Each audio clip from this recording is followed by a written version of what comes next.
I don't think I've been any more confident than I am right now that gold will reach an all-time high yet again, measured in US dollars in 2025. But what I'm about to share with you now just makes the case all the greater, especially if this condition is met. We'll talk about it in this video as we, you guessed it, explore.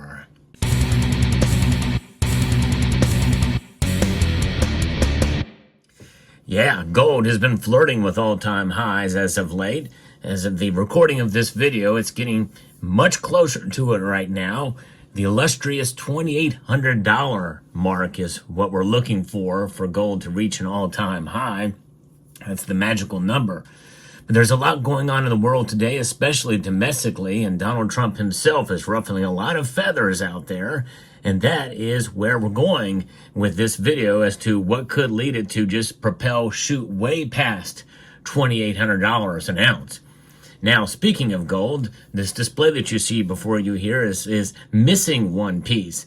And I'm going to show you here later in the video this sibling to one of these gold bars above.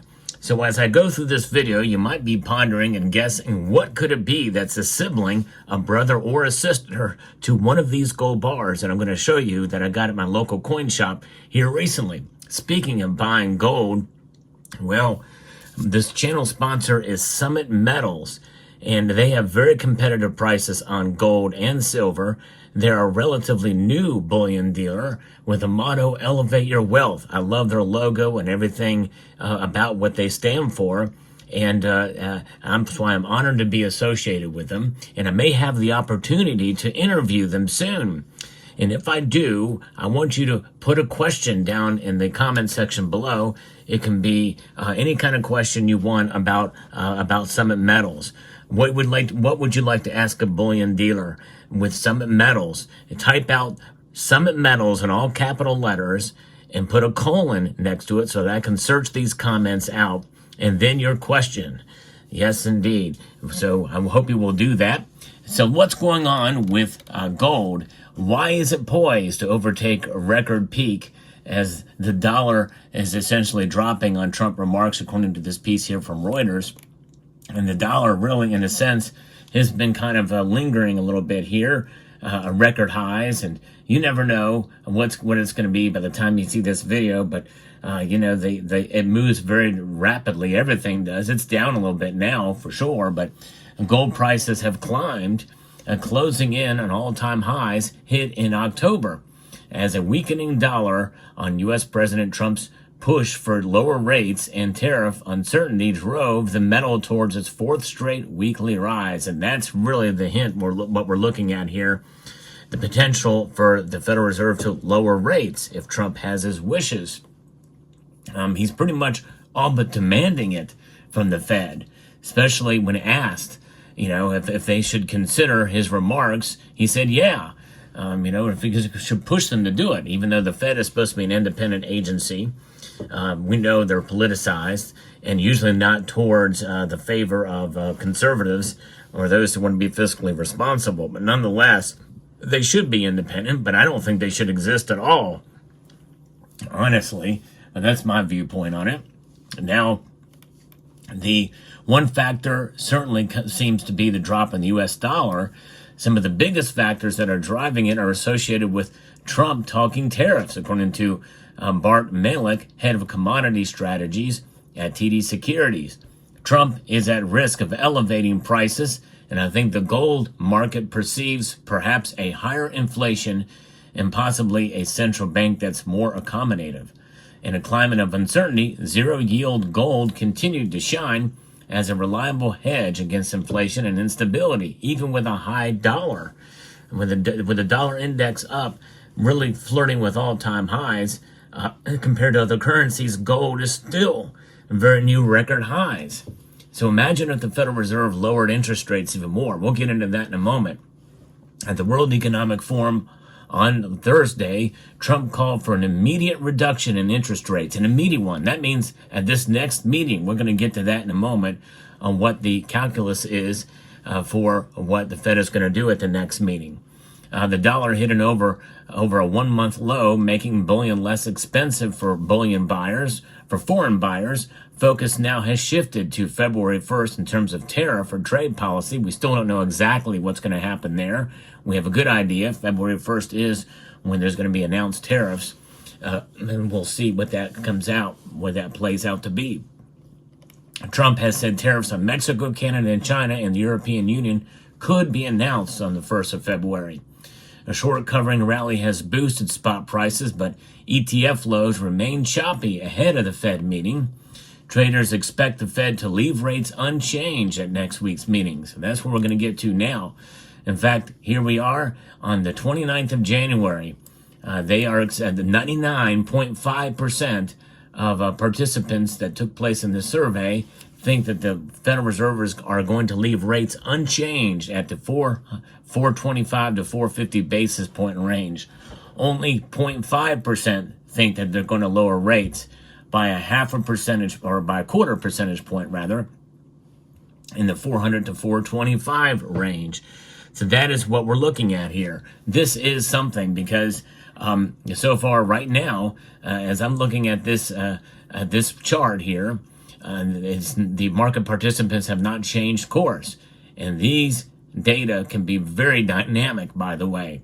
So in other words, Trump making this call for an immediate reduction in rates is having no impact on market participants of what they think the Fed is going to do, which means that likely Jerome Powell is going to remain steadfast and probably leave rates unchanged, up, even though Trump thinks they should be lowered. And I tend to agree with that. I don't think they're going to lower rates either. But if they did, then gold would shoot way up above $2,800. In fact, I would not be surprised if we saw $2,850 gold and they did a surprise move and lowered rates by even a quarter point. I think we could see $2,850 gold literally overnight if that happened, because it would be a shock and a surprise. Now, do I still think that gold is going to break record highs? Yes. Do I think it could be days away? Yes. Because look at the bond market. Now it's pulled back some. I haven't checked it lately.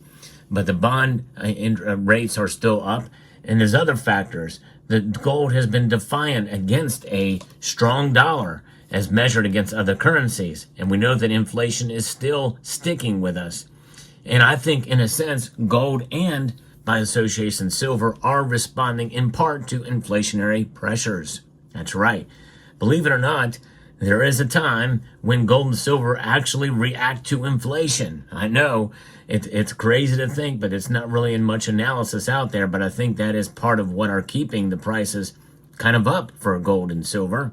So it is becoming a factor when usually these reports of higher inflation means that the Federal Reserve needs to have more tightening policy, which means higher rates. And that is really not good for gold and silver because they don't provide any yields. And so that is what is happening here now. So I do think that because of the inflationary pressures that we're still seeing, the Fed is going to leave rates unchanged, which is going to put more pressure on gold and silver to not climb as much. But we're so close to record high gold prices right now that I would not be surprised if we saw prices move up and dip into the record high territory at or near $2,800 US an ounce. Gold has already reached all-time highs in about 4 different countries in the last month, and that is something else to see. I did a video about that recently, which means that, in a sense, gold is undervalued in measure of dollars compared to other currencies, which does make the case for a stronger dollar compared to other currencies out there. But in the end, gold is showing itself for its true value. And I think that's remarkable and amazing. Now, as you've watched this video and looked at this display before you, you see this missing area here. Which of these gold bars has a direct sibling? You know, a cousin could be, maybe perhaps an Asahi bar with a different branding, like a different design on it. That could be a cousin. Or, you have this snake or you have this dragon, and maybe the next gold bar is going to be a snake. That would be a cousin. A slightly different design, part of a series, if you will. But what would be a direct sibling to another bar. Well, the Valcambi bar. I've actually been wanting this bar for a long time. I got this one here. I love these bars because they're a little bit smaller, which does provide a little bit more risk because there's more of a chance that the smaller, more compact bars could employ, a tungsten core or what have you, be faked in such a way. But I think in a sense, there's very rarely are you going to find tungsten bars being put in these 1 ounce pieces like this. And it's thin enough, I think that's not likely going to happen. But I love the compact size. And usually these bars, I think in a sense with Valcambi, the only way that you could fake them is to make the copper versions, and they're much thicker. They would have to be even more thick with the Valcambi. So there's that bar. Here is its cousin that I got at a local coin shop here recently, within the last week here. Here it is. It is the reverse proof-like version. That's right. And this I've been eyeing for as long as I have the other one. It's like I want to get both bars, And it's sort of a reverse proof and the proof-like version. Very, very cool. So there you have it. I like that look. So these are little brothers or sisters or brother and sister, however you want to genderize it, if you will. But there they are. So another ounce of gold added to the stack when gold was fairly cheaper, and because it's gone up in the last few days. So I made a purchase before that, a little bit of an increase there. So there you have it. And there's what the reverse looks like for both bars. And I like that reverse proof look as well. Maybe even a little bit better than I do the proof version. But I don't know. I go back and forth on it. Nice to be able to add that. It's a way, in a sense, where you can have bullion sort of as a little collection, a little series between the two bars. It's kind of neat. So there you have it. Let me know what your thoughts are in the comment section below. I hope you found this video informative, insightful, and educational. And again, a reminder, don't forget, in the comment section below, if you could ask Summit Metals one question, what would it be? Type in Summit Metals in all capital letters and colon, and then your question. And also don't forget to sign up for silverswap.com as well to be informed when they open up for a new peer-to-peer trading platform. I'd like to extend a multitude of gratitude to each and every one of you for taking the time to watch, and encourage you to please rate, share, comment, and subscribe.